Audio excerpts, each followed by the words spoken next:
Découvrez les secrets de l'abondance quantique avec le docteur Olivier Madelrieux, coach mental et expert international reconnu pour avoir accompagné plus de 6000 personnes, dont de nombreux champions sportifs, coachs et chefs d'entreprise. Dans cette masterclass gratuite, vous découvrirez comment activer votre pouvoir d'attraction, vous apprendrez des techniques simples et concrètes pour transformer votre vie, la méthode des 3 questions pour reprendre le contrôle de vos pensées, mais aussi les clés pour manifester l'abondance dans votre réalité. N'attendez plus, cliquez sur le lien en haut à droite de votre écran ou en description pour changer de dimension et créer la vie que vous méritez. Mais un animal qui habite avec des humains, ça change, l'instinct est transformé parce qu'il y a la cohabitation avec l'humain et ils vont masquer effectivement pour pas montrer. C'est très souvent, hein, c'est incroyable. Ils peuvent avoir des cancers, des choses horribles et la personne, elle va jamais le savoir, sauf quand c'est trop tard. Et même parfois, ils se cachent pour mourir. Même ils se cachent pour mourir. Oui, des fois ils se cachent et des fois ils vont mourir proches de l'animal, de l'humain, ils ont besoin d'être proches, mais des fois ils vont se cacher, ça dépend. Merci d'être avec nous et bienvenue dans cet univers qu'on aime tant avec nos animaux de compagnie, mais pas que. Vous allez voir qu'il y a d'autres animaux sur lesquels on peut se pencher aussi, avec lesquels on peut avoir une belle et grande communication, une communication parfois très intime, très télépathe, et sans doute celle qui est la mieux placée pour en parler et qui en a fait ses lettres de noblesse, eh bien, elle est installée sur les canapés avec nous et je suis très heureux de l'accueillir. Elle s'appelle Laïla Del Monte. Alors, qui ne connaît pas Laïla Del Monte ? Bonjour. Bonjour. Merci d'être là. Merci de m'avoir invité. Pas trop fatigué avec le décalage horaire puisque vous vivez aux États-Unis ? Oui, un petit peu. Oui. Alors évidemment, la première, merci encore une fois hein, de nous accorder un peu de votre temps. Merci de parler de ces animaux que vous aimez tant. Oui. Et on va évoquer avec vous vos ouvrages et évidemment les coffrets qui se présentent ici devant nous. Mais petite parenthèse, puisque vous êtes à Los Angeles aux États-Unis, on a vécu avec vous, avec tous ceux qui vivent là-bas et nos amis américains, et les fameux incendies qui ont été dévastateurs. Horrible. À Los Angeles, évidemment pensé pour les animaux sur place. Oui. Tout le monde va bien chez vous ? Oui, j'ai eu de la chance. J'étais entourée parce que je suis proche de Hollywood et des studios de Universal Studios. Donc j'ai eu de la chance, mais vraiment ça a été horrible, une période horrible. Votre maison a tenu le coup ? Ça a tenu. Bon. Mais on ne dormait pas, il fallait mettre les alarmes sur le téléphone en permanence. Et c'était très stressant. Ouais. Et on a vu des images avec les animaux, justement. Incroyable. Ouais, les animaux, ça a été terrible. Ouais. Terrible. Bon, en tout cas, tout va bien pour vous. Oui. Bon, tant mieux. Merci d'être là et merci d'être aussi productive parce que qu'est-ce que vous écrivez ? Et je me demande à chaque fois et je me dis, mais moi, je suis fasciné par les auteurs et ceux qui prennent le temps d'écrire et d'avoir en permanence cette inspiration, parce que vous avez tellement écrit sur les animaux. Il y a plein de choses. Oui. Vous trouvez toujours encore quelque chose à aller chercher ? Justement, là, je suis sur un prochain livre et je dois avouer que je suis un petit peu bloquée. J'ai un peu le congélateur dans ma tête, alors qu'avant, j'écrivais partout, dans les avions, dans les trains, j'avais toujours des idées. Et là, j'avoue que pour ce prochain livre, oui, je suis en attente d'informations. Ouais. Vous êtes toujours une amoureuse des animaux ? Oui, bien sûr. Vous avez toujours ce lien si particulier ? Bien sûr. Et cette communication si particulière ? Oui. Et la question, alors, qui est un peu bébête, mais évidemment, je pense qu'on a dû vous la poser 1 million de fois, mais moi, je ne connais pas cette réponse. Votre réponse, quel est l'animal avec lequel vous avez une communion si intense ? Les chevaux ? Alors, pour les animaux de compagnie, je crois que c'est avec les chevaux que j'ai le plus de... J'arrive à plus savoir de choses. Et surtout physiquement aussi. C'est eux qui vous parlent le plus ? Et c'est pas qu'ils parlent, c'est que peut-être que moi je perçois plus. Ok. Mais je fais tout le monde, les chiens, les chats, évidemment, chevaux, les tortues. Oui, j'adore. Et même d'autres animaux qu'on évoquera tout à l'heure, les singes, les éléphants, les chats. Oui, avec une beaucoup de dimension chats. si particulière. Et la sortie évidemment de votre coffret Oui. qui est ici. On va en parler tout à l'heure. Communiquer avec les animaux, c'est aux éditions Vega. C'est cet ouvrage qui est absolument fascinant. Et alors, ce qui est fascinant, et en même temps, vous dites ceci, vous parlez de souffrance. Et vous dites, toutes les souffrances dont je suis témoin et qui me font frémir, il y a des jours où je m'assois, je pleure en voyant tant de misère et d'injustice et je me sens totalement désarmée, toute petite et seule face à la maltraitance animale. Oui, c'est la maltraitance animale de tous les jours, c'est l'incompréhension vis-à-vis des animaux de tous les jours. Et c'est aussi ce qui se passe sur notre planète. c'est beaucoup de choses. Voilà. Donc j'essaie de ne pas pleurer. Ça y est, Non. J'ai tendance à pleurer facilement. Non. Oui. Ouais. Mais vous êtes évidemment une éponge. On sent qu'il y a quelque chose qui vous habite comme ça et qui à chaque fois vous émeut dès que vous parlez des animaux ou que la planète est... Parce qu'on a le sentiment que votre expertise, votre don, votre faculté va bien au-delà des animaux. Qu'est-ce que vous voulez que je dise, quoi? Alors, c'est vrai que au début, quand je venais en France, c'est que, surtout en France, et que je parlais de la conscience animale, enfin, j'évitais le mot conscience au départ. Je parlais que d'émotions, de pensées, de choses comme ça. Mais c'est vrai que il y a une grande partie des informations qui ne vient pas de la communication elle-même, de l'animal avec qui on est en train de communiquer. Il y a une partie de l'information qui vient un peu autre part, surtout quand c'est un problème qui est lié à l'être humain. Donc, s'il y a une problématique émotionnelle qui est liée à l'être humain, cette information, c'est pas l'animal qui va la donner. Oui, c'est ça. Et en fait, vous dites que les animaux sont le reflet de qui nous sommes. Énormément, énormément. Pas tout le temps. Des fois, on peut avoir des animaux qui viennent avec une histoire très lourde, mais c'est quand même pas un hasard que quelqu'un adopte un animal avec une histoire lourde non plus. Ouais. Mais ils sont pas tout le temps complètement le reflet, mais il y a une grande partie. Et vous dites quand même que le comportement de l'animal est le reflet de ce que nous sommes? Souvent. Très souvent. Je ne vais pas dire tout le temps, mais souvent. C'est pour ça qu'on dit souvent qu'il n'y a pas de chien méchant ou de mauvais comportements. Il n'y a que des mauvais maîtres. Moi, je pense que c'est des gardiens incompréhensifs. On va dire ça comme ça. Vous ne parlez pas d'ailleurs de maître? Non, je ne dis jamais le mot maître. J'ai employé le mot gardien en 2007, avec le premier livre, parce qu'on garde leur bien-être. Ça, c'est notre rôle. Donc, on n'est pas les maîtres parce qu'ils ne nous appartiennent pas. C'est pas nos esclaves. Est-ce que ça, c'est une information qu'ils vous ont communiquée sur le fait de ne pas appeler les maîtres ou dire plutôt gardien? Non, c'est vous, c'est votre interprétation? Oui, absolument, oui. Okay. Oui. Ça vient pas d'eux? Non, pas du tout, non. Parce qu'eux, ils vont pas nous parler, en fait. C'est nous, les communicants, c'est nous qui percevons des éléments à travers... grâce à nos capacités, on perçoit des éléments de l'animal. Mais c'est pas eux qui nous disent. Ça veut pas dire qu'il n'y a pas un échange, il y a quand même un dialogue en permanence, mais c'est pas avec des mots. C'est autrement. Comment choisir, comment travailler avec votre pierre d'ancrage? Saviez-vous que votre voix cache un pouvoir extraordinaire? Et si un message du ciel pouvait vous redonner le sourire, dénouer une situation ou tout simplement vous remettre sur le chemin de votre vie? Saviez-vous que chacun d'entre nous possède un animal de pouvoir, un guide spirituel qui peut nous accompagner tout au long de notre vie? Dans notre atelier, vous allez vivre avec nous une immersion sonore, ressentir, vibrer en connexion avec votre voix. Et pour cela, il nous faut des outils vibratoires puissants, les baumes sonores. Je vous donne rendez-vous pour un week-end exceptionnel, le 24 et le 25 mai à Nancy. Aux ateliers d'ABC Talk, corps, âme, esprit. Avec Marc Leval et toute son équipe. Je vous guiderai à travers une expérience magnifique autour de votre respiration. Nous allons partager un moment d'humanité que vous n'êtes pas prêt d'oublier. Pensez bien à prendre vos billets sur abctalk.fr. Et à très bientôt. Évidemment, il y a eu beaucoup d'émissions sur vous, vous avez donné beaucoup d'interviews. J'en ai regardé très peu, parce que je voulais garder la primeur de ce que je ne savais pas sur vous, en l'occurrence. Mais il y a des tas de choses qui, effectivement, me fascinent. Est-ce que c'est vrai que c'est une tortue qui, au départ, vous permet d'entrer dans cette télépathie et cette communication animale? Non, ça n'aurait pas été la tortue, Samson.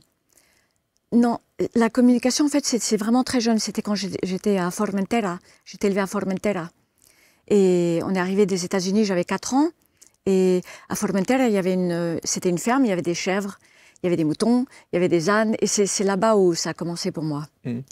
Et comment est-ce que ça se manifestait? Pour moi, personnellement, ça se manifeste beaucoup avec j'entends. J'ai des phrases. Et accompagnées d'images ou des fois des odeurs, des choses comme ça.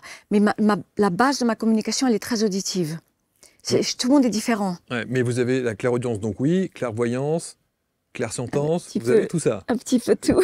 Pourquoi vous avez cette petite pudeur de ne pas vouloir dire les choses?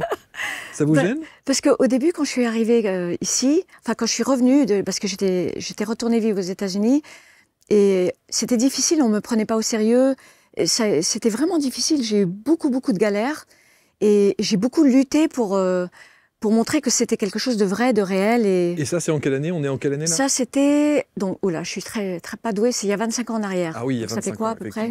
Ça fait loin. Oui, donc la communication animale, c'était... on me prenait comme si j'étais... très perché, quoi. Oui, parce que je suis quand même une des pionnières. Bien sûr. Et je suis arrivée...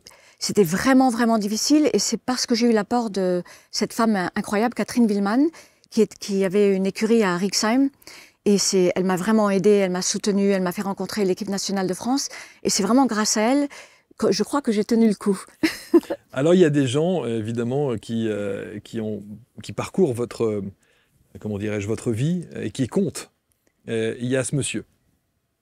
Oh my God, Yogananda. Thank you. Je voulais le mettre parce que vous l'évoquez. Ça y est, je vais pleurer. Ah non, non, je ne voulais pas. Yeah. Non. Il y a ce monsieur. Qui est ce monsieur? Oui. Alors, Paramahansa Yogananda. Donc, j'ai été élevée, mes parents, ils étaient complètement athées, mes parents. Ce qui est très étrange parce que je suis loin d'être athée. C'est sûr. Donc, ils m'ont élevée de façon très intellectuelle, athée. Ils voulaient pas du tout. C'était très l'histoire des religions, choses comme ça. Mais par contre, ils étaient disciples de Paramahansa Yogananda. Donc, on recevait les écrits, on avait les instructions, et ma mère, elle enseignait le yoga. Et Yogananda a énormément compté pour moi. Pour moi, c'est mon gourou, si je peux dire ça, depuis petite, alors que je ne l'ai jamais rencontré. Évidemment, il est mort bien avant. Et on recevait des écrits, et il y avait sa photo, et je passais des heures à regarder ses yeux. Parce qu'il y a des choses dans ses yeux. Il y a beaucoup de choses qui passent par les yeux, oui. Évidemment. Ce qui est intéressant, c'est que vous évoquez le mot gourou. Alors c'est vrai qu'en France, oui, j'ai le mot à pas utiliser. Ouh là là là là. Oui, dans le sens de teach, parce qu'en Inde, quand on dit my guru, ça veut dire mon enseignant. Mon enseignant. Donc même un professeur de danse, ça va être un guru. C'est bizarre, alors qu'ici, ça a toute une autre connotation qu'il faut pas, il vaut mieux éviter. Il vaut mieux éviter. Oui, il vaut mieux éviter. Qu'est-ce qu'il vous a enseigné, ce monsieur? Qu'est-ce qu'il vous a appris? Qu'est-ce que vous avez appris à ses côtés? Je pense que c'est la compassion. Je pense que c'est ça le principal. L'amour qui existe autre part, si je peux dire ça, et la compassion. Oui. Autre personnage qui a compté... est-ce qu'on va me mettre? Non. Oh my God, Patricio. Oh. Lui, il a écrit ma préface. La préface de votre ouvrage sur communier avec les animaux. Oui. Est-ce que lui, il a un rapport très particulier? Et s'il y a bien quelqu'un qui a été sceptique, oui, c'est bien lui sur la communication animale. Oui. Ah, mais alors complètement. Donc Catherine, ça y est, je commence à avoir l'énergie. C'est bien. Catherine Willmann, cette femme extraordinaire que j'étais la voir il n'y a pas longtemps, elle est au Costa Rica maintenant. Et elle voulait absolument qu'il me rencontre. Et lui, il a dit c'est hors de question. Parce qu'il y avait des gens qui faisaient ça en Suisse principalement, où il allait. Ils disaient n'importe quoi, j'y crois pas, je veux pas. Tata. Elle a insisté. Et il a dit ok, d'accord, mais il nous a fait rencontrer au bord de l'autoroute. Sympa. Il était en chemin ou je sais pas où. Tellement bucolique. Donc je l'ai rencontré dans les petits trucs là au bord des autoroutes. Ouais. Et à ce moment-là, il y avait John, son garçon, qui était tout bébé. Et il m'a mis au test tout de suite avec un diamant de Sémélie, un grand cheval de compétition. Il m'a tout de suite testé avec ça. Voilà. Heureusement que je ne savais pas que j'étais testée, parce que sinon j'aurais été morte de peur. Mais c'est-à-dire qu'il vient sur l'autoroute, il y a son cheval? Non, lui, il travaillait avec ce cheval, il m'a montré une photo, il m'a posé des questions. Okay. Il m'a vraiment testé. Et donc, je lui ai dit des choses. Alors là, il a commencé à se dire, peut-être. Et en fait, on est devenus très amis, et avec lui, avec sa femme. Et il y a eu des très belles histoires aussi de guérison pour son fils et plein de choses. Et alors, juste, que révélait son cheval à ce moment-là? Alors, je ne me rappelle plus très bien, mais ça fait quand même longtemps. Hein, c'est pareil, c'est dans les 25 ans. Mais je me rappelle que c'était un cheval qui mordait. Il y avait des problèmes. Et donc, je lui avais expliqué à l'époque qu'est-ce qui se passait, comment il se sentait, qu'est-ce qui se passait dans sa tête, en fait. Oui. Et donc, du coup, ça l'a convaincu? Ça l'a convaincu. Ouais. On est devenus amis. On a même fait des stages ensemble. Et j'étais au Montana avec lui. Et, il m'a amené dans des réserves amérindiennes, des réserves où personne ne peut aller. Donc, j'ai rencontré aussi des medicine men, des hommes médecine, qu'on ne peut pas vraiment rencontrer facilement comme ça. Donc oui, il y a eu beaucoup de belles expériences. Vous savez que moi, c'est une thématique, et notamment la communication animale, qui me fascine, parce que je me suis toujours posé la question, d'ailleurs c'est valable pour des médiums ou des voyants, c'est de dire que quand vous croisez un animal dans la rue, ne serait-ce que là, en dehors du studio, vous pouvez entrer en contact tout de suite avec lui sans le vouloir? Oui, alors je pourrais, mais je le fais pas. Oui, parce que sinon c'est infernal. Parce que, et aussi, il y a quand même il y a une certaine, un respect de leur champ éthérique ou éthique, ou je sais pas quel mot je peux utiliser, mais je les ressens quand même. Ouais. Je sais très bien, je sais tout de suite s'il y en a un qui va pas bien, s'il est malade, s'il est pas bien, je le sens quand même. On parlera de la maladie justement tout à l'heure, Oui. parce qu'on parlera de Poppy, on prendra l'exemple aussi de cette chienne qui a 10 ans, parce que on peut l'évoquer maintenant. Vous dites d'ailleurs sur les troubles des animaux, et vous dites qu'ils viennent parfois, ça vient des troubles des humains. C'est-à-dire qu'il y a un rapport entre la maladie que pourrait avoir l'animal et celle qui pourrait avoir une résonance avec l'humain. Oui, alors ça c'est une thématique qui est vraiment, vraiment complexe, parce que beaucoup des maladies, donc j'ai échangé avec énormément de vétérinaires, je collabore avec des vétérinaires, et donc en ce moment il n'y en a que 2, avant il y en avait beaucoup plus. Il y a une vétérinaire holistique aux États-Unis et un vétérinaire équin holistique en Espagne. Et alors il y a beaucoup de maladies parce qu'il y a un problème au niveau de la nutrition. Donc chien, chat, tout ce qui est croquettes, choses comme ça. Et il y a un problème aussi au niveau d'excès d'injection. Voilà, je ne vais pas dire plus. Et toute la médecine dirigée vers les animaux qui est... Voilà, il y a beaucoup d'excès, quoi. On va dire ça comme ça. C'est-à-dire qu'il y a la pression des lobbies. Voilà, c'est tout pareil. C'est une histoire de gros sous, comme d'habitude. Comme d'habitude, c'est exact. C'est des billions et des billions et des billions de dollars. D'accord ? Et donc, ça cause un terrain. Et donc, au-dessus de ça, il peut y avoir une forme d'absorption du stress, ou il peut y avoir une forme d'absorption de gros problèmes. En général, ça va être quand c'est des gros problèmes chez des gens et des choses non exprimées. Mais je pourrais jamais dire que c'est ça qui cause la maladie quand même. Il faut qu'il y ait le terrain avant. Le terrain vient des autres éléments. Des autres éléments, et notamment des humains ? Alors, le problème des humains, c'est en plus. Ça peut déclencher quelque chose, mais je voudrais jamais dire que le problème des humains va déclencher une maladie. Parce qu'après, les gens, ils vont se sentir coupables, ils vont flipper. Non, et puis j'ai pas le droit vraiment de dire ça, c'est pas très éthique. Mais il y a beaucoup de choses des humains qui peuvent affecter les animaux quand même. Oui. Alors c'est très drôle, moi j'ai un petit teckel. J'ai une petite chienne teckel. J'adore. Naine, alors elle est toute petite, hein, elle fait à peine 3 kilos. Et elle a une hernie discale. Ah oui. J'ai une hernie discale. Alors quand j'ai lu ça, je me suis dit, mais si ça se trouve, il y a un lien. C'est-à-dire qu'elle s'est chopée une hernie discale parce que par résonance. Oui. C'est très bizarre. Alors de quel côté est la résonance, j'en sais rien. Mais j'ai quand même remarqué que pour des problèmes, surtout les problèmes structurels, donc par exemple hernie, des problèmes de os, des abcès, des choses comme ça, c'est quand même très bizarre que souvent l'humain et l'animal, ils ont la même chose. Ils ont la même chose. Et le même côté en plus. C'est étonnant. Et est-ce que vous avez remarqué aussi qu'on dit souvent, notamment pour les chiens, on dit tel chien, tel maître. Oui, oui. Et vous avez parfois des chiens qui ont la même tête que le maître. Et réciproquement. Mais je sais. Et c'est vrai, c'est vrai. Ah non, mais quand mes enfants étaient petits, le nombre de fois qu'on allait, ils me disaient, look, regarde, mira, maman, mira. Et que j'étais exactement pareil. C'est vrai. La même tête. C'est vrai, ils ont la même tête. Alors, ne pas dire effectivement quelle race et quelle tête d'humain, parce que parfois on peut se... Sur la maladie et les animaux, vous dites que vous voyez à travers le corps de l'animal. Alors, pas toujours. Pas toujours. Donc, il y avait une période où je voyais vraiment bien. Là, j'avoue que dernièrement, avec tous les stress aux États-Unis, quand même, ça affecte quand il y a beaucoup de stress. C'est sûr. Du coup, ça ferme les portes. Mais oui, j'ai beaucoup collaboré avec des vétérinaires où on s'entraidait mutuellement. Parce que je fais beaucoup de soins. Donc, il y avait des choses que je ne comprenais pas. Et donc, je demandais aux vétérinaires. Et beaucoup de fois, les vétérinaires m'appellent aussi, ou des ostéopathes. Ils veulent savoir, il a mal où, qu'est-ce qui se passe, comment il se sent. Donc ça j'adore, c'est vraiment extraordinaire. Et d'ailleurs, souvent les photos qui sont prises de vous sont des photos qui sont comme ça, comme celles que l'on voit à l'écran. Vous apposez votre main, vous fermez les yeux et vous êtes dans cette communication. Et c'est la même chose pour un chien, pour un chat, vous faites pareil? Oui, c'est pareil, mais sauf qu'en général, je travaille par photo.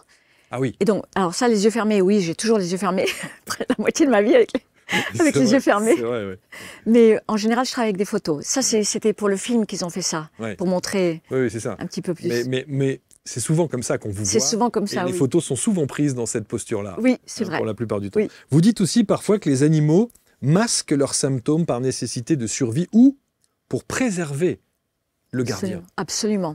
Donc, alors, ce qui est intéressant, alors évidemment par survie, donc les animaux, surtout les animaux qui bougent en groupe, par survie, ils vont masquer un problème ou une odeur même, parce qu'il y a des prédateurs qui vont venir et qui peuvent attaquer tout le groupe. Donc ça, c'est quelque chose qui fait partie de l'instinct.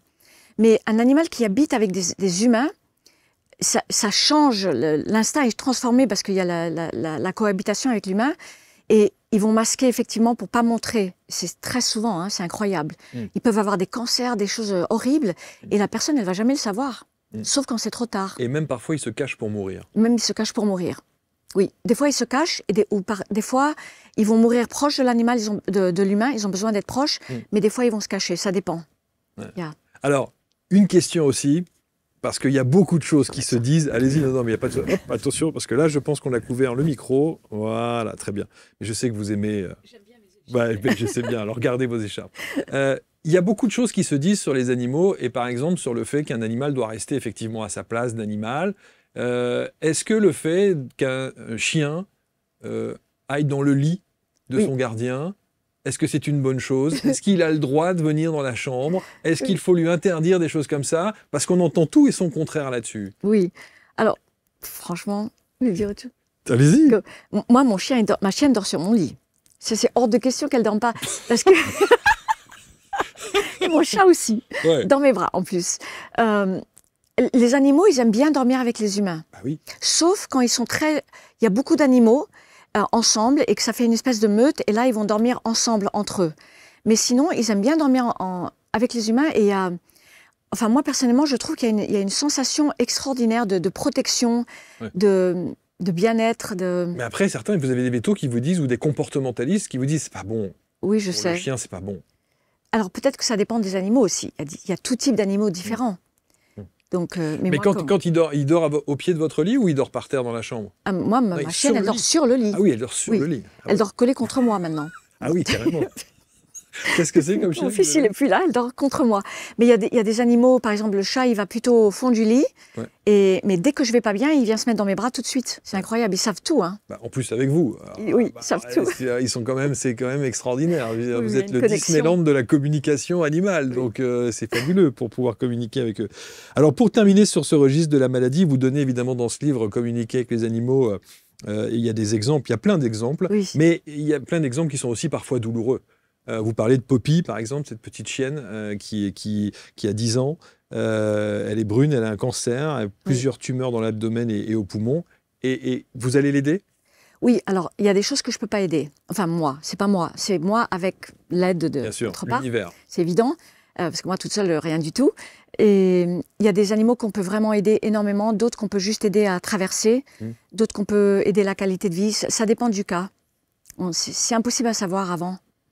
Et sur cet exemple, elle a une gardienne qui s'appelle Randy. Randy, c'était mon ex-voisine. Exactement. Oui, Poppy. Et justement, vous dites que la gardienne s'endormait en même temps que Poppy rappelle. Quand vous faisiez les soins. Oui, tout à fait. Elle venait à l'époque, c'était un studio de danse qui était aménagé, le studio de danse, studio de soins, à l'époque. Et donc, on mettait Poppy sur la table de massage, je me rappellerai toujours. Et Randy, vous... C'est la gardienne qui s'endort. C'est incroyable, ça. Oui. C'est comme quoi il y a effectivement ce lien indéfectible entre l'humain et l'animal qui est quand même extraordinaire. Mais en plus, ce lien, il est 1000 fois plus que ce qu'on pense. C'est ça qui est intéressant. Alors, j'ai vu aussi, vous parlez des singes. Oui. J'ai revu, alors c'est fou parce que, vous savez, les algorithmes des réseaux sociaux, quand vous commencez à regarder un truc, c'est fini. Vous en avez 50 000 derrière. Donc moi, j'ai regardé un truc de teckel. Ça y est, j'ai tous les teckels de la planète, toutes les mamies qui se promènent avec le petit teckel qui va bien. Il y a des édredons partout. Enfin bon, voilà, ça c'est fascinant. Et alors sur les singes, j'ai regardé aussi des singes et je suis tombé là-dessus. Et vous parlez des singes avec l'expérience, par exemple, de Chloé, qui est la scientifique, et vous dites, il faut arrêter de les comparer aux humains. Oui, tout à fait. Parce qu'en même temps, quand on les voit, il ne leur manque que la parole. Absolument. Et ils ont une intelligence extraordinaire, une sensibilité, ils ont tout ça. C'est pas la même chose, ils ne sont pas le même type d'analyse que les humains. Mais elle m'avait demandé, j'avais 101 singes à faire, ou 100, quelque chose comme ça. Et finalement, j'en ai pas fait 100 en communication, mais j'en ai fait des tonnes. Hein. Qu'est-ce qu'ils vous disent? Alors à l'époque, elle avait des questions vraiment précises, parce que comme elle était scientifique, c'était plutôt par rapport au comportement dans le groupe et le comportement par rapport à l'environnement et les émotions. Donc voilà, c'est pas du tout pareil qu'un animal qui vit avec un être humain et qui va va révéler des choses liées à l'être humain. Ça, c'était différent. C'était vraiment dans le but d'une recherche scientifique. Scientifique, ouais. Oui. Ouais. Et c'est là où je me dis, quand on a vos capacités, tous les scientifiques doivent avoir envie de travailler avec vous. Ben, moi, j'aimerais bien. Moi, j'adore ça. Moi, j'ai fait des oiseaux en voie d'extinction. Et en général, quand j'ai une situation comme ça, j'évite de savoir des choses sur l'animal. Je veux rien savoir. Parce que c'est mieux de pas savoir, parce que je veux pas être influencée. Bien sûr.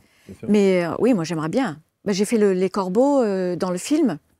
J'ai fait des oiseaux en voie d'extinction quelque part en France, je ne me rappelle plus où. Et c'était pour savoir pourquoi ils étaient en voie d'extinction.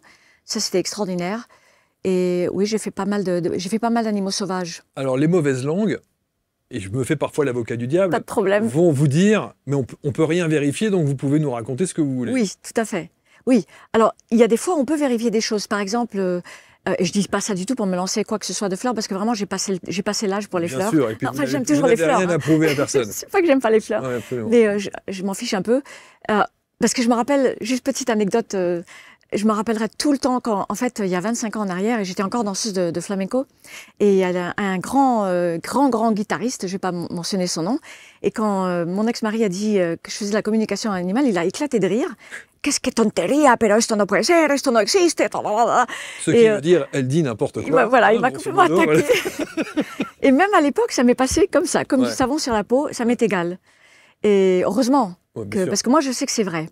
Mais par exemple, dans le cas des oiseaux en voie d'extinction, j'avais décrit quelque chose qui mangeait et qui avait plu. Et c'était quelque chose, je crois que c'était un peu rose, ou je sais plus ce que c'était. C'était une algue, ou je sais plus ce que c'était. Et j'avais pas moyen de savoir tout ça. Et donc là, c'était validé. Ouais. Mais il y a des fois, il n'y a pas de validation. C'est pour ça que tous les scientifiques qui doutent devraient entrer en contact avec vous en disant « Allez, on va expérimenter un truc ». Moi, j'aimerais bien. Alors après, on ne peut pas toujours... des fois, on ne sait pas. Des fois, on ne peut pas valider. C'est pas toujours... Voilà. Alors, vous avez fait aussi, évidemment, les éléphants. Vous parlez des chats. Les chats ont quelque chose de particulier. Ah oui, complètement. Ah, moi, j'adore les chats. Il y a un côté ultra mystique chez les chats. Ah, moi, je suis une amoureuse des chats. Et j'ai énormément de chats en consultation. Énormément. Oui. Surtout, je crois que les femmes françaises, elles aiment les chats. C'est vrai. Oui. Ouais. Et là, c'est pareil. Vous avez parfois des différences entre la manière dont vous communiquez, notamment avec un cheval, un chat ou un chien. Et vous entendez d'une manière différente? Oui. C'est pas que... Alors, la communication, c'est la même, mais c'est vrai que l'information, elle est différente. Et pour les chevaux, je dis toujours aux gens, si vous ne connaissez pas les chevaux, dans ces cas-là, à mes étudiants, je leur dis, donc dans ces cas-là, restez avec des chiens et des chats. Parce que c'est un autre langage, c'est différent. Et puis, il faut les connaître aussi.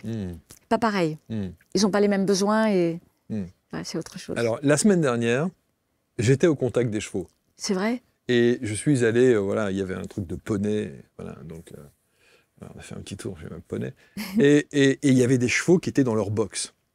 D'abord, c'est extrêmement majestueux, extrêmement puissant. Oui. Et quand vous approchez du box et que vous avez cette tête énorme qui arrive comme ça face à vous, et ce souffle que l'on ressent, c'est d'une puissance absolument phénoménale. Oui, c'est extraordinaire. Et à peine vous posez la main sur la tête du cheval, je suis convaincu qu'il a quelque chose à nous dire.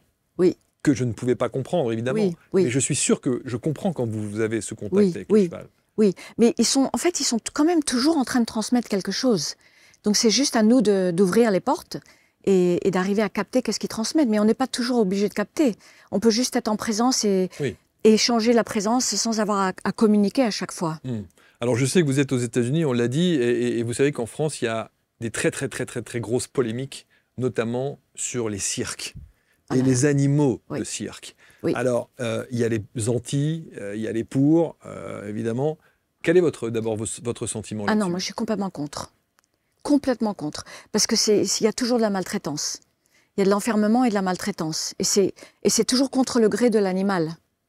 Je suis 100% contre. On peut tout à fait avoir des cirques magnifiques, comme le Cirque du Soleil par exemple, sans qu'il y ait des animaux devant. Et alors, le premier argument qu'on peut comprendre chez les personnes qui sont propriétaires de ces animaux dans les cirques, c'est de dire que ce sont des animaux qui sont nés en captivité, donc ils ne connaissent pas autre chose, donc ils ne sont pas malheureux. Non, ça c'est pas vrai.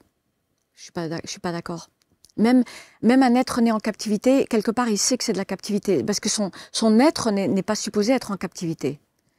Non, non, moi je suis complètement contre. Et pour leur faire toutes les choses qu'il faut faire, il y a toujours une maltraitance derrière.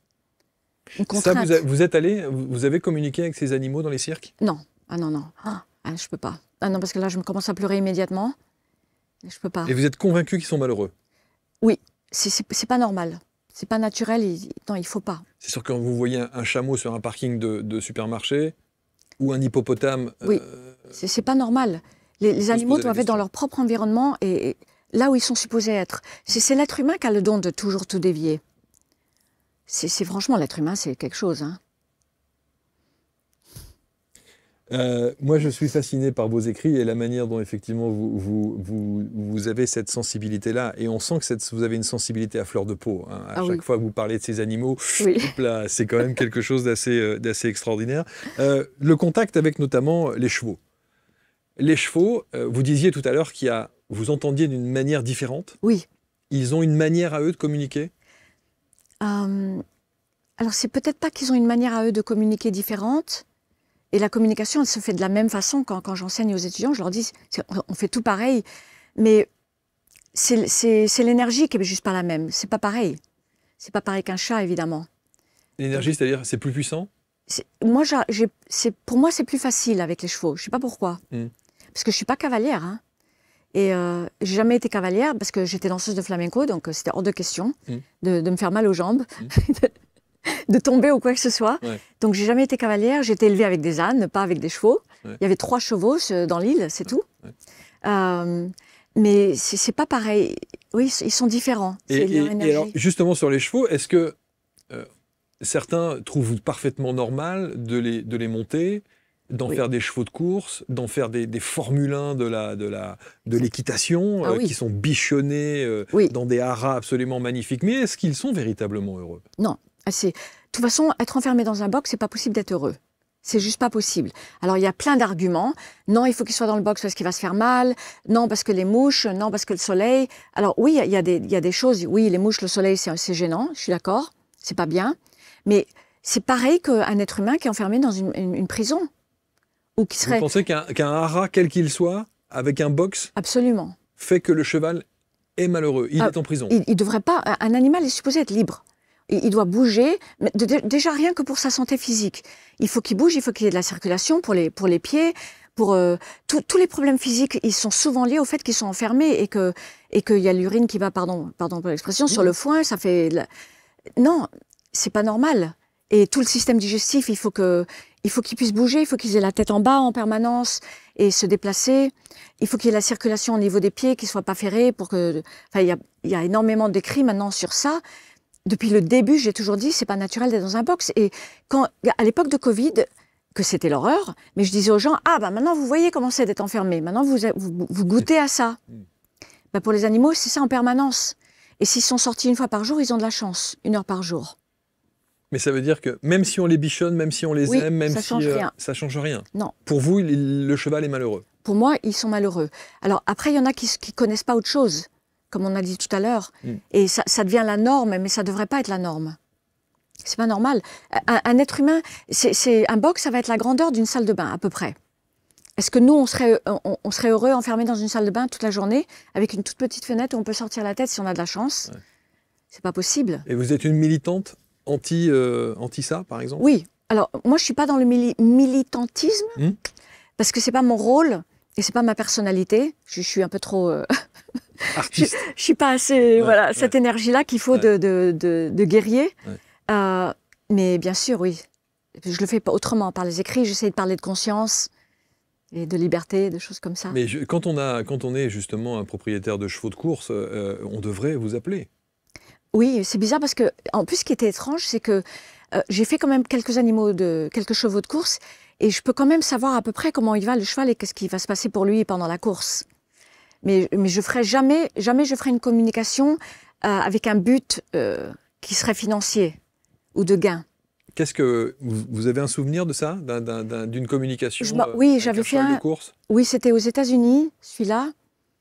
Et je me rappelle que j'arrivais à savoir. J'aurais presque pu dire s'il pourrait gagner ou pas. J'aurais presque, parce que je peux aussi vérifier le jockey qui est dessus. Je peux voir comment il est. Donc c'est bien ce que je dis, c'est-à-dire que votre communication, elle ne s'arrête pas Non, aux animaux. non. Elle va évidemment Oui. bien plus loin. Oui, Ouais. mais là, il faut avoir une grande éthique. Et moi je suis je fais très, très attention toujours. Et jamais j'irai faire quelque chose qui pourrait... comment on dit, la partie ultime serait un gain. Par exemple, j'ai fait beaucoup de chevaux de saut d'obstacle aussi. Et des grands chevaux avec des grands cavaliers que j'ai pas le droit de mentionner. Parce que c'est toujours caché. Ouais. C'est le propriétaire qui m'appelle, mais c'est des grands cavaliers. Et j'ai fait les plus grands. Et après un moment, j'ai décidé d'arrêter. Parce qu'en fait, c'était comprendre le cheval, le faire aller mieux, le faire qu'il aille bien. Pourquoi? Pour qu'ils puissent gagner leur el premio. Les prix. Oui. Mais et donc, du coup, vous vous êtes retrouvé confronté à des situations où vous étiez obligé de dire au propriétaire « mais le cheval n'aime pas ce qu'il fait ». Oui, absolument. Et il n'est pas bien traité en plus. Avec des cavaliers qui traitent très mal. L'horreur. Il est pleuré, j'ai tellement pleuré avec les chevaux. C'est vrai? Oui. Et effectivement, on peut s'imaginer que pour arriver à l'excellence, parfois, il faut qu'il y ait cette souffrance. Oui, là, ça fait quand même beaucoup de souffrance. Ça fait beaucoup de souffrance. Ya está bien. Ouais.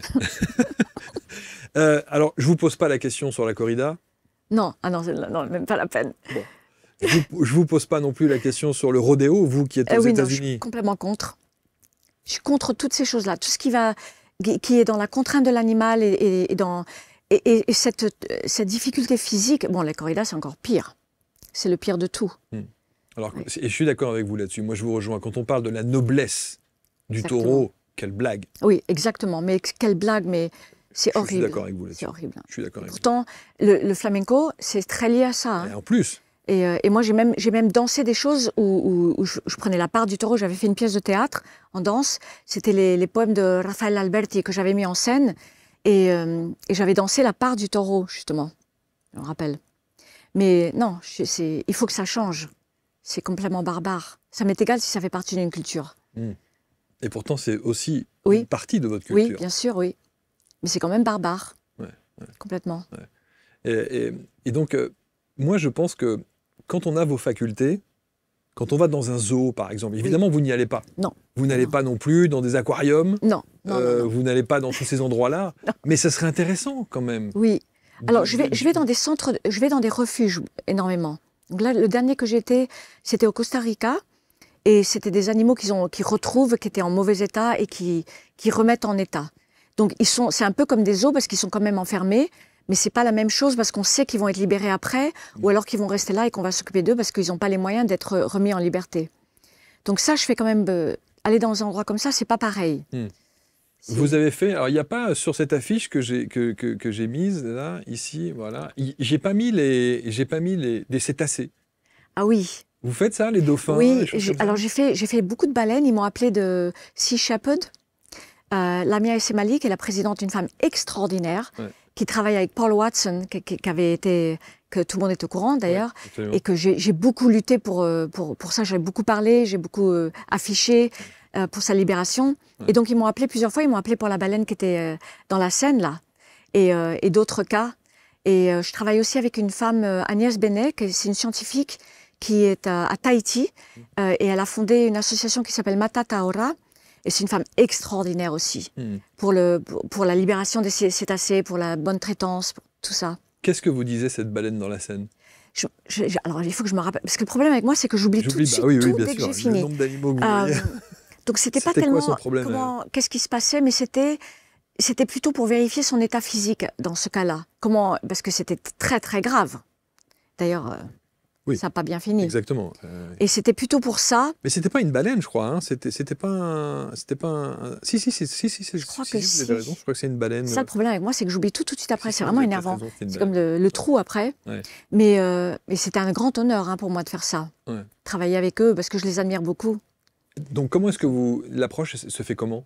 Parce que comment est-ce que vous pouvez être... Là, c'était sur photo aussi? Oui, là, c'était sur photo aussi. Mais c'est un peu... Alors, moi qui ne sais pas nager... Je manquais de me noyer petite, donc je nage pas. C'est étrange parce qu'il faut rentrer dans leur monde. Et donc, j'ai découvert tout un univers que je ne connaissais pas. Sur photo? Alors, pas sur photo. La photo, c'est pour m'indiquer qui est cette présence. Okay. Mais après, dans la communication, je rentre dans leur monde. Oui, c'était extraordinaire. Et donc, qu'est-ce qu'elle vous disait? Alors, encore une fois, oui, c'était plus pour voir d'où elle était venue et pour voir sa condition physique et pour comprendre qu'est-ce qui se passait. Parce que dans presque tous les cas de baleines que j'ai faits, qui sont dans des situations pas naturelles, il y a une espèce de confusion mentale qui devrait pas être. Et c'était pour détecter qu'est-ce qui se passait, pourquoi il y avait cette confusion, de pas savoir où je suis, de perdre les sons aussi, parce que c'est comme ça qu'ils se repèrent. Et bah, évidemment, il se passe beaucoup de choses dans le monde qui fait que c'est brouillé pour eux. Il se passe beaucoup de choses sous l'eau, que je vais pas pouvoir en parler. Il se passe beaucoup de choses sous l'eau, créées par les humains, comme d'habitude. Ou pas. Voilà, ou pas. Mais c'est quand même beaucoup créé par les humains, Okay. qui fait qu'ils n'arrivent plus à se repérer. Okay. Il y a plus de repères. Je pensais que vous me parleriez de quelque chose d'encore un peu plus... Autre. Autre. Il y a peut-être l'autre aussi, oui, possiblement. Sous l'eau, hein. Sous l'eau, sous l'eau. J'ai entendu des trucs, moi. Hein. Je ne sais pas si oui, il y a des choses. Il y a des choses. Mais, hein, j'ai entendu des trucs avec des endroits qui seraient susceptibles d'accueillir... Il y a des choses, oui. Vous êtes convaincu de ça? Oui, et ils sont complètement confus. Ils n'ont plus du tout de repères.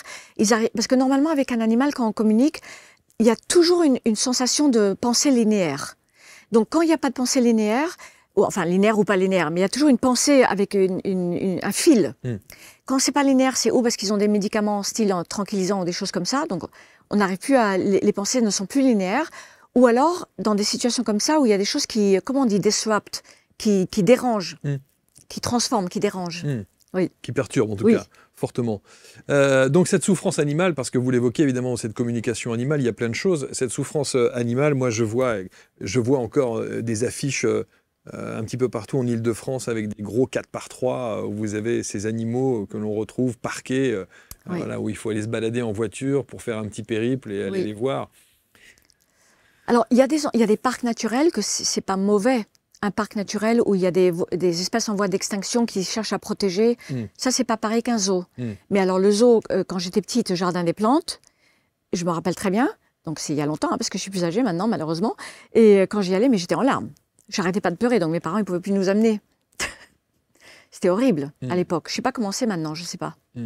C'est pas tout à fait l'endroit que vous fréquentez. Non, c'est pas l'endroit où je vais retourner. Mais les parcs naturels qui protègent les espèces, c'est pas mauvais. Vous parliez tout à l'heure du Covid, la période Covid. On a vu à quel point la nature reprenait le dessus. Oui, c'était incroyable. Et très rapidement, et voilà, en très peu de temps, elle a repris ses espaces, et les animaux aussi. On a même vu des bestioles se balader. C'était incroyable, qui traversaient la rue, etc., etc. Ça, c'était merveilleux. Tous les oiseaux qui revenaient, tout ça. Bah oui, dès qu'on enlève l'humain, tout va mieux pour la planète. C'est sûr, c'est sûr. Il faudrait arriver à cohabiter. Vous croyez qu'on... Là, on est loin du compte. Ouais, je pense aussi. Ouais. Là, on est très, très loin. Ouais. Même si en France, il y a quand même des avancées. On considère un petit peu plus maintenant l'animal. Oui, voilà. Il y a beaucoup d'avancées en conscience. Donc, je suis contente d'avoir pu participer à ça. C'est vraiment... Le jour où je pourrais mourir, je dirais, au moins, j'ai peut-être mis une petite goutte. Et je suis contente d'avoir pu ça, mais on est quand même très, très loin encore. Est-ce qu'aujourd'hui, les instances politiques françaises ont eu recours à vos services, peut-être, ou vous avez peut-être milité pour aider la voix de... Non, j'ai été appelée... J'ai travaillé avec la police plusieurs fois, dans les cas de chevaux mutilés. Ah oui, la fameuse histoire. Oui, les fameuses histoires. Alors, vous avez le fin mot de l'histoire, on n'a jamais su. Oui, alors moi j'ai réussi à décrire exactement, parce qu'après il y a eu plusieurs mouvements, ça a commencé avec une personne, et après il y a eu des mouvements d'imitation. Et c'est un policier en fait qui m'a appelé, qui était cavalier, et il m'a mis en contact avec une autre équipe de police, et je leur ai parlé, je leur ai décrit, je leur ai tout dit, tout ce que j'avais eu, mais après ils m'ont plus jamais recontacté. Mais pour moi c'était un honneur de pouvoir faire ça. Mais on n'a jamais su. Ils n'ont jamais su. Mais quand même, les premières pistes que j'avais données, ça correspondait quand même à quelqu'un qu'il y avait des soupçons par rapport à cette personne. Ah, vous avez décrit la personne? Oui, je l'avais décrit. Ok, donc c'est vraiment une intervention, c'est vraiment des oui, dans ce cas-là, c'était humain. Parce qu'on s'est posé la question. Oui, évidemment, on se pose toujours ce type de questions, oui. Dans ce cas-là, c'était humain. Après, il y a eu des imitations d'autres groupes. Et après, est-ce qu'il y a d'autres choses possiblement? On n'en sait rien, je ne sais pas. Donc vous êtes convaincu que ce sont des frappadingues qui ont... Oui, la plupart des cas en tout cas. Ouais, parce qu'il y avait une mutilation des oreilles, c'était monstrueux. Horrible. Monstrueux. Horrible. Ouais. Et ils m'ont cru, ils m'ont écouté. J'étais toute timide et tout. Avec la police française, oh my God. Et non, ils m'ont écouté, ils ont pris tout ce que je leur ai dit. Mais d'ailleurs, effectivement, quand je me remémore ça, on ne sait pas quel est le fin mot de l'histoire. Non, après, c'était plus dans les nouvelles, on en a pu parler. Ouais. Oui. Mais ça continue quand même un petit peu. Hein. J'entends quand même encore des histoires. Donc apparemment, ça continue. Qu'est-ce qui peut passer par la tête de quelqu'un pour faire un truc pareil? C'est malade, vraiment. C'est l'être humain est... mutilé comme ça. Et je revois encore ce cheval dans son pré qui est mutilé et qui ne bronche pas. Oui, qui bronche pas. Qui ne dit rien. C'est ça qui est incroyable. Il a des plaies ouvertes incroyables et il ne dit rien. Oui, parce qu'ils sont tellement habitués à être soumis. Et c'est terrible. Et donc, vous ne pouvez pas les monter, les chevaux, alors, pour le coup? Non, moi, mais je ne monte pas de toute façon, parce que je n'ai jamais été cavalière. Non. Enfin, j'ai monté un petit peu, mais je n'ai jamais été cavalière. Parce qu'il fallait danser. Il fallait danser et faire évidemment très attention. Alors, on a parlé des singes, évidemment, on a parlé des chiens, on a parlé des chats, les éléphants. J'adore les éléphants. Alors, j'ai travaillé avec une femme, elle est suisse. L'association s'appelle l'association MOI, Lena Kennard, une femme incroyable. Et donc, elle travaille entre Thaïlande et l'Inde et tout ça. Et j'ai travaillé avec elle pour j'ai fait des éléphantos, et qui étaient maltraités. C'était horrible, c'était dur. Et j'ai fait tout ce que j'ai pu pour l'aider, parce qu'elle dénonce le trafic des éléphants. Oui, bien sûr. Voilà, une femme incroyable aussi. Effectivement, il y a quand même des gens qui font des choses incroyables. Oui, il y a des gens qui œuvrent, il y a des gens qui préservent aussi, il y a des gens qui s'investissent beaucoup. Oui, il y a des gens, mais vraiment, ils ont une force. C'est les gens guerriers, je ne sais pas comment ils font. Mais au moins, heureusement qu'il y en a. Il y en a quand même pas mal. Est-ce que quand on compare les États-Unis et la France, notamment, ou l'Europe, est-ce qu'on prend beaucoup plus conscience aux États-Unis de la place des animaux dans nos vies ou pas? Alors, le mouvement, il a quand même commencé aux États-Unis.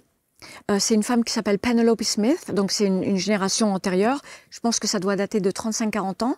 C'est elle qui a commencé à mettre le terme communication animale entre espèces. Une femme extraordinaire, elle était danseuse d'ailleurs, je l'ai rencontrée, Penelope Smith, et c'est elle qui a commencé quand même. Donc il y avait il y avait plus de conscience au départ, oui, peut-être aux États-Unis, mais moi personnellement j'ai remarqué que la maltraitance elle est partout. C'est partout. La non-compréhension, la non-connaissance et la maltraitance, elle est partout, dans tous les pays. Oui, il y a des endroits qui sont pires. Mais sans parler de maltraitance, la considération que l'on peut avoir pour les animaux, est-ce que la prise de conscience est plus importante aux États-Unis? Alors peut-être elle a commencé plutôt aux États-Unis, peut-être. Mais moi je trouve qu'en France, quand même, c'est vraiment bien en France. Je trouve que les gens, ils ont beaucoup de conscience. Et ça a énormément changé. France, Suisse, Belgique, je pourrais dire. Les francophones. Oui, franchement, beaucoup plus évolué, même plus des fois que le Canada. On sait à quel point l'animal de compagnie est important. Pour très, très important ici. En français. Oui, je trouve que vraiment les gens, il y a beaucoup de considération, il y a beaucoup de compassion. Oui. Alors juste une question que je voulais vous poser. Il y a une question que je voulais absolument vous poser. Les chiens à qui on met des manteaux. Oui. Alors, ça dépend des animaux. Est-ce que ça, c'est un délire de gardien? Ou est-ce que le chien, il est content? Oui. Alors, ça dépend des animaux. Donc, évidemment, ça va dépendre des races. Parce qu'il y a des races qui vont avoir besoin d'avoir quelque chose quand il fait très froid. Par exemple, si on est dans la côte est États-Unis et on crève de froid et il fait moins, je ne sais pas combien de degrés, là, il va falloir quand même les protéger. Ça va dépendre des races. Déjà, de la nécessité corporelle. Et après, ça dépend des animaux. Donc, moi, j'ai jamais été pour habiller des animaux. Franchement, c'était pas mon truc. Jamais de la vie. J'ai toujours eu des animaux j'ai toujours aimé des animaux qui ont un aspect très sauvage. Mais là, je me suis retrouvée à récupérer d'un endroit horrible une chienne qui est, on les appelle Maltipoo. Donc, c'est une combinaison de poodle et de maltese. Donc, caniche et maltais, on dit en français. Oui, c'est ça. Et alors, je l'ai récupéré parce que c'était un endroit horrible. C'est les trucs qui font les fourrières? Non, c'est pas les fourrières, c'est les endroits où ils font de l'élevage illégal. Parce que c'est illégal en Californie pour l'argent et c'est des très très mauvaises conditions. Et donc terrorisés, traumatisés, enfin tout. elle a toujours peur de tout, même avec moi. Et, enfin, elle n'a pas peur de moi, mais même avec mes capacités et tout. Et alors, elle adore les habits. Et moi, j'ai jamais été pour habiller un animal, mais jamais de la vie. Dans ma tête, ça se fait pas. Au-delà, il y a un business incroyable. Ah, mais de toute façon, évidemment. Et vous avez des parkas, vous avez des très grandes marques d'ailleurs qui arrivent à faire des trucs improbables. C'est vrai, il y a des grandes marques, ça je savais pas. Il y a des très très grandes marques. C'est vrai? Ah, mais bien sûr. Ah, ça je savais pas. Oui, mais bien sûr, où ça vaut des fortunes. Ah bon? Mais bien sûr. Et je crois même qu'en Asie, là, j'ai vu un reportage l'autre jour. En Asie, c'est devenu un truc, le chic plus ultra.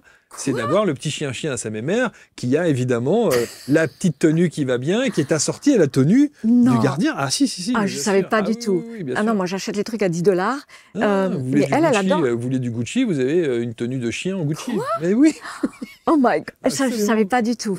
Ah là j'en apprends. Alors donc il y a les petits chiens qui ont... Alors elle adore donc elle adore ça, elle. Elle choisit en plus. Mais elle vous l'a dit? Non, parce qu'elle devient toute excitée, elle choisit, elle met son nez, elle le sort, elle le prend dans la bouche, et puis elle le sort. Ah non, c'est trop drôle. Vous lui avez acheté les vêtements? Donc du coup, je lui ai acheté des vêtements, mais jamais j'aurais fait ça de ma vie. Jamais de la vie. Mais j'achète des choses à 10 $. Hein, oui, bien sûr. Pas mon style. Mais c'est incroyable. Oui. Donc c'est pour ça que je dis, ça dépend des animaux. Non, quand il fait froid, mais il fait jamais froid à Los Angeles. Elle a une chose quand il pleut. Si je la promène quand il pleut, elle aime pas se faire mouiller. Et le petit truc en laine quand il fait, j'ai touché le micro. Non, le petit truc en laine quand il fait un peu plus frais à Los Angeles, mais il fait quand même pas froid à Los Angeles. Non, clairement, vous avez 300 jours de soleil par an, ça va. Et j'ai même vu des gens qui mettaient des espèces de coussins. Ils mettent alors, des petites moi je suis pas pour non plus. Mais par exemple, en été à Los Angeles, quand il fait 40 degrés, là, je vois les gens qui promènent les chiens en plein après-midi et ils se rendent pas compte que ça brûle leurs pieds. Et aussi, quand il y a de la neige et tout ça, ils se rendent pas compte que il faut pas les laisser. Voilà, ça dépend des races aussi. Oui, ça dépend des races. C'est pas pareil, un husky, un caniche, tout ça, c'est pas pareil. Mais en tout cas, le chien vous dit, moi j'aime ça, ou j'ai envie de ça, ou j'ai pas envie de ça. C'est pas qu'elle le dit, mais elle le montre. La mienne, en tout cas. Ouais, alors, elle adore, elle est toute excitée si on arrive avec quelque chose, elle le sort, elle veut pas le remettre. Enfin non, c'est incroyable. Mais donc, ça m'a pris par surprise. Et à Los Angeles, les gens votre voisinage, ils savent qui vous êtes? Non, personne ne sait qui je suis. Et personne ne sait ce que vous faites non plus? Non, il vaut mieux pas, en fait. J'aime mieux être incognito. Puis j'aime bien quand même, moi j'aime bien quand les gens, ils vont m'aimer pour moi. Bien sûr. Et pas pour ce que je fais, parce que ça, c'est pas marrant quand même. Bien sûr. À chaque fois qu'il y a un petit chien qui a un pet de travers, évidemment. Oui, non, parce qu'après les gens, c'est pas des vraies amitiés sinon. Oui, je comprends. Oui. Je comprends. Allez, 2 coffrets. On parlait des chats tout à l'heure. L'oracle initiatique des chats. Oui, c'est le dernier là. C'est le dernier. Oui. Explication. Oui, alors évidemment, j'adore les chats, parce que j'ai fait un livre aussi sur les chats. Et quand j'ai parlé aux éditeurs de faire un oracle, je voulais prendre des chats qui existaient dans l'histoire ou dans la littérature. Quelque chose un petit peu plus probant. Pas la mythologie autant, comme d'habitude. Voilà. Donc il y a le chat de Baudelaire qui est là-dedans. Alors comment on l'utilise comme tous les oracles? On tire une carte et elle est censée nous dire quoi? Moi personnellement, pour les chats, c'est un peu plus des messages, alors entre guillemets, parce que j'aime pas trop l'expression, développement personnel ou spiritualité. Et l'idée, ce serait de tirer une carte et de voir qu'est-ce que ça dit et d'être inspiré par le chat qui est dessus. Mais il est toujours pris de thèmes littéraires ou historiques. Oui. Et à côté, le deuxième? Alors, le deuxième, celui-là, c'est un mini-livre sur la communication animale, plutôt. Donc, il y a un livret qui donne un peu des exemples et beaucoup d'exercices pratiques. Et les cartes, je voulais faire de la géométrie sacrée, parce que j'adore ça. Donc, je suis bien tombée parce que Très Daniel, mon éditeur, il est beaucoup dans la géométrie sacrée. Et l'idée, c'était de mettre le plus possible d'espèces animales dans la géométrie sacrée pour que quand une personne elle va sortir la carte, elle puisse juste mentalement se lier à cet animal et lui envoyer des belles choses. Alors vous allez nous dire le truc qui agace un peu tout le monde, que tout le monde est capable de. Oui. Alors ça c'est complexe comme thème parce qu'évidemment jamais de la vie je vais commencer à dire j'ai un don, je suis ci, je suis ça, parce que c'est pas vrai. Alors oui, on m'a donné quelque chose. Est-ce que je vais l'avoir dans ma prochaine vie? J'en sais rien. Parce qu'on ne sait jamais d'une vie à une autre. Qu'est-ce qu'on nous donne? Donc, merci. Je suis honorée qu'on me l'ait donné. D'ailleurs, on me l'a dit. Je pense que quand même, tout le monde pourrait le faire. Mais il y a des niveaux quand même. Et je pense quand même qu'il faut apprendre correctement. Parce qu'il y a beaucoup de dérives. Vous enseignez ça? Comment? Vous enseignez ça? Oui, je l'enseigne. Oui. Et je suis quand même ferme, hein, parce qu'il y a vraiment énormément de dérives et c'est malheureux parce que l'animal, il va pas dire, il va pas comme non, j'ai jamais dit ça, hello. Donc les gens, ils interprètent. Il y a des euthanasies qui sont faites à tort, des prises de médicaments données ou enlevées qui sont faites à tort, parce que on devrait pas, nous, c'est pas notre place de diagnostiquer ni quoi que ce soit. C'est la place du vétérinaire. Et il y a énormément de dérives. Est-ce que vous êtes allé parfois à l'encontre de la décision du vétérinaire? Ça m'est arrivé, mais je vais jamais le dire ouvertement. Oui, parce que le vétérinaire, presque toujours quand même, je vais quand même dire que 98% des fois, quand il dit il faut euthanasier, il a raison. Mais c'est arrivé qu'il y a eu des euthanasies qui étaient faites qui n'auraient pas dû être faites. Et même que l'animal ne souhaitait pas? Et que l'animal, il savait très bien qu'il ne voulait pas partir. Et souvent, c'est dans des cas de comportement. Et parce que là, j'ai eu un cas, bon, c'est quand même il y a 1 an ou 2 en arrière, je ne me rappelle plus. Et c'était un chien, la dame, elle disait qu'il était agressif. Et il n'avait jamais mordu personne. C'est simplement que quand il voyait d'autres chiens, il allait vers les autres chiens. Mais il y a plein de chiens qui font ça. Ouais. Et mais alors, j'ai tout fait pour sauver ce chien. J'ai appelé le refuge en Espagne que je soutiens. Ils étaient prêts à aller en voiture, aller le chercher. Il avait 3 ans, le chien. Et la dame, elle a trouvé un veto qui l'a euthanasié. Hein. Et en France, vous savez que c'est systématique quand il y a un chien qui mord quelqu'un, en général. Oui. Et ça, c'est compliqué. Vous avez les informations du chien qui vous dit mais moi je voulais pas ou c'était pas ce que je voulais faire. Ça peut arriver. Ça peut arriver que c'est malgré lui. Ça peut arriver que c'est un dérèglement qui a eu trop de traumatisme, un dérèglement du système neurologique. Il peut y avoir plein de possibilités. Et c'est vrai que c'est difficile de les remettre quand ça a commencé. Et est-ce qu'un chien peut avoir des regrets? Il peut regretter d'avoir fait ça? Oui, il peut avoir. Il y a des regrets. Quand il y a une conscience de ce qui s'est passé, il peut y avoir une. Parce qu'il y a des fois, c'est des problèmes. Des fois, ça peut être vraiment des problèmes neurologiques. Il fait malgré lui. Et donc là, c'est pas regret exactement pareil que l'être humain, mais c'est dans le sens de j'ai fait quelque chose que j'aurais pas voulu faire. Oui, il peut y avoir ça. Et ça, il vous le dit? Je le capte. Vous le captez? Ils nous disent pas, c'est nous qui captons. Oui, c'est vous qui captez. Ouais. Et à ce moment-là, vous devez de le dire? À ce moment-là, je l'explique, mais je fais très attention avec les animaux agressifs parce que c'est une très grande responsabilité. Donc, en général, je vais les envoyer chez un vétérinaire ou un comportementaliste parce que si, par exemple, moi, je fais quelque chose pour aider l'animal et qu'après, derrière, un jour, il pourrait mordre, c'est une trop grande responsabilité que je n'ai pas envie de prendre. C'est sûr. Vous savez, j'entends souvent dire que c'est l'amour inconditionnel, c'est ça. Oui. C'est vraiment complexe. C'est complexe. Mais les animaux, ils ont l'amour inconditionnel. Clairement. Mais il y a des animaux qui sont déglingués. C'est juste comme c'est. Parce qu'on s'en est chargé aussi, peut-être. Parce que problème des fois génétique, problème neurologique, traumatisme trop grand, il y a tellement de choses qui peuvent se passer. Le fait qu'on ne puisse plus vendre des chiens ou des chats dans les animaleries, je pense que vous avez... Ça, bien sûr, oui. Ça, faut qu'on puisse arrêter ça. Oui. Ça n'existe plus en France, en tout cas. Oui, ça y est, c'est fini maintenant. Oui, c'est interdit en France. Wow.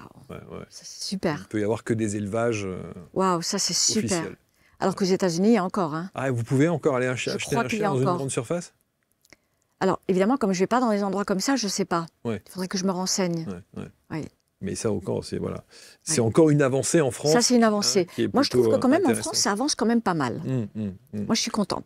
En tout cas, je voulais vous remercier infiniment parce que j'ai tellement entendu parler de vous sur plein de choses au travers d'abord de votre expertise, au travers de vos écrits, au travers des coffrets, au travers des conférences que vous pouvez donner. Vous en donnez encore les conférences? Oui, là je vais à Lyon là. Demain, je pars pour Lyon. Ça s'appelle Vertical Project, quelque chose comme ça. Et on va être plusieurs personnes. C'est bien, j'aime bien quand c'est comme ça. Ouais, la communication animale, ça reste comme quelque chose d'absolument fascinant. Et moi, je vous assure que même si vous avez besoin, comme d'ailleurs tous les médiums ou les voyants, de temps en temps, de cloisonner les choses pour ne pas être impacté, moi je trouve que ça serait tellement... Si j'avais cette faculté-là, mais je serais open bar en permanence. J'aurais besoin de savoir, comprendre, d'entendre. Oui, mais le problème, c'est que comme beaucoup de choses sont liées aux humains, donc par éthique, il y a beaucoup de choses que je ne vais pas regarder. Un chien que je ne connais pas, un chat, je ne vais pas y aller parce que je ne veux pas avoir l'information sur l'humain que je trouve que c'est peut-être pas éthique parce qu'il ne m'a pas demandé. C'est complexe. Hein. Moi, je le ferais, moi. J'aurais envie de savoir, quand vous voyez ces petites boules-là, comme ça, les boules de poils, qui sont Boule d'amour. Oh là là. Ah ouais. Là là. C'est incroyable l'amour. Vous savez, qu'il nous donne. quand on est allé chez l'éleveur pour aller chercher Rosalie, elle s'appelle Rosalie. Oui. Montequel. Rosalie. Montequel. Elle m'a dit, l'éleveuse, elle m'a dit, surtout, ne vous laissez pas avoir avec le blanc d'œil. Oh, pobrecita. Vous voyez comment c'est le blanc d'œil du teckel? Oui, je sais tout à fait. Qui est comme ça. Ne vous laissez jamais avoir par le blanc d'œil du teckel. Oh, Elle non. est... Non. Vous craquez direct. Ah non, mais on meurt. Direct. Ah oui, oui. Direct. Non, mais oui. Direct. C'est des petites morts tous les jours. Non, mais c'est terrible. C'est terrible. trop beau. En plus, avec son truc aérodynamique. Son petit comme bouche, ça, c'est très mignon. Oh my God. C'est terrifiant. C'est dommage, j'ai pas de photo. C'est pas grave. Merci infiniment. Merci. Chez Vega, et dans le groupe Très Daniel, bien sûr, avec les coffrets, tous les ouvrages, et il y en a beaucoup, hein, il n'y a pas que cela, hein, mais vous avez tellement écrit, tellement passionnant au travers de votre expertise et de l'amour que vous avez pour ces animaux. Je ne vous demande pas si vous êtes végétarienne. Non, on ne va pas rentrer dans ça. Évidemment. Parce que je laisse à chacun leur choix. Oui, bien sûr. Merci infiniment. Merci. Bon séjour encore en France avec tout ce que vous avez dans votre actualité. Je suis très contente d'être là. Promotion. Et j'ai été heureux de vous accueillir dans ce petit studio coloré. Et c'est trop mignon, j'adore. Bon, si vous vous sentez très bien, joli. c'est une très bonne chose. Merci Leïla. Merci infiniment. Merci beaucoup. Vous allez commenter, je le sais. Vous allez partager, je l'espère. Et on se retrouve très vite quant à nous pour une prochaine rencontre. Salut à tous.